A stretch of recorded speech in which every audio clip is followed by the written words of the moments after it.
Suharto Mono Arfa, 8 Zulkifli Hasan. Itulah oligarki politik yang saat ini sedang berkuasa.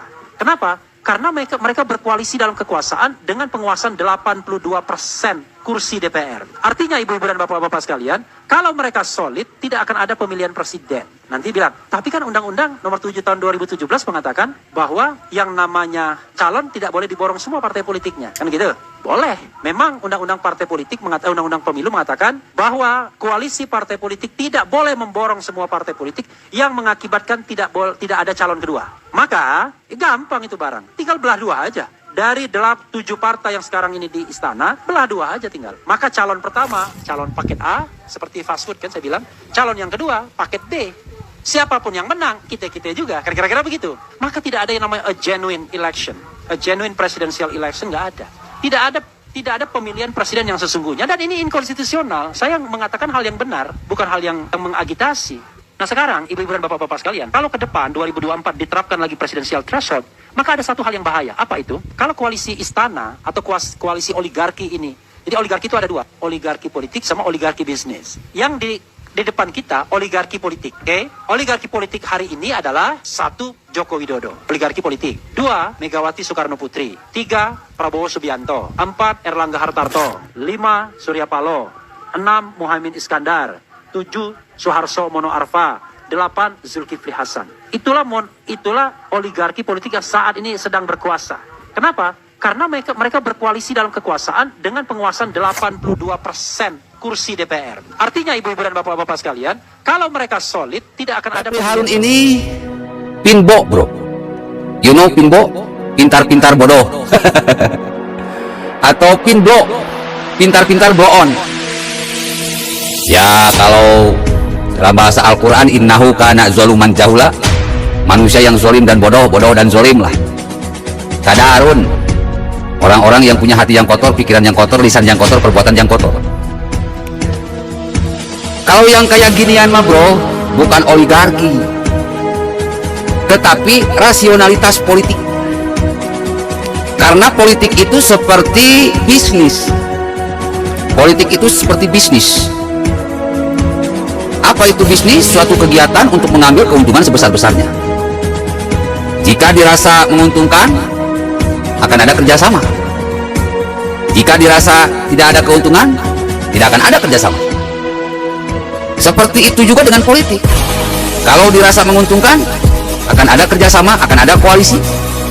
Jika tidak dirasa menguntungkan, tidak akan ada kerjasama, tidak akan ada koalisi. Jadi bukan oligarki bro, tapi rasionalitas politik. Berpikir rasional dalam berpolitik. Ya kita logis saja lah. Kita pakai logis lah. Logika aja lah paling gampang. Oposisi itu kan cuma 2 partai. 1 Demokrat, yang kedua PKS. Di dalam Pilpres, PKS dan Demokrat ini ingin mencalonkan Anies dan AHY. Sementara di kubu koalisi Jokowi, koalisi PDIP, itu partai-partainya kan banyak. Ada Gerindra, ada PDIP, ada P3, PKB, Nasdem, Golkar. Di mana PDIP itu punya calon presiden yang banyak. Pengganti Jokowi ya sudah jelas lah Ganjar Pranowo. Ya kita bandingkan saja. Kalau kita jadi partai-partai, kira-kira lebih menguntungkan mana? Calon presiden yang diusung oleh PDIP atau calon presiden yang diusung oleh PKS dan Demokrat? Lebih menguntungkan mana? Anies Baswedan. Ya kita tahu sendirilah Anies Baswedan. Ketika naik, dia dengan melakukan cara-cara yang jahat, menghalalkan segala cara, jual ayat dan mayat, melakukan politisasi Al-Maidah. Lalu ketika dia menjabat pun, program-program andalan yang paling bombastis itu sebetulnya cuma 2 program Anies Baswedan itu, OPOC sama DP 0%. 2 programnya hancur lebur bro, mati total, tidak jalan.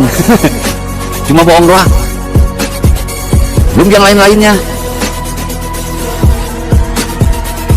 Sementara Ganjar Pranowo belum pernah punya masalah.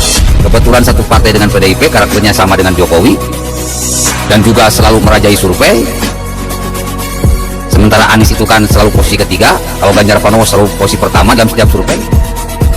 Ya jelas dong, partai-partai seperti Gerindra, Nasdem, PAN, P3, PKB, Golkar, daripada susah-susah bertarung ngabisin duit, lebih baik dukung orang yang pasti menang.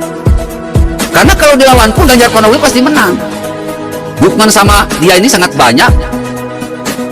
Buat apa harus repot-repot bertarung gitu? Udah aja dukung orang yang pasti menang. Sudah pasti keuntungannya itu nanti akan lebih banyak. Buat apa mendukung Anies Baswedan yang sudah jelas pasti kalah? Rekam jejaknya jeblok, prestasinya jeblok. Apa yang mau diambil keuntungan?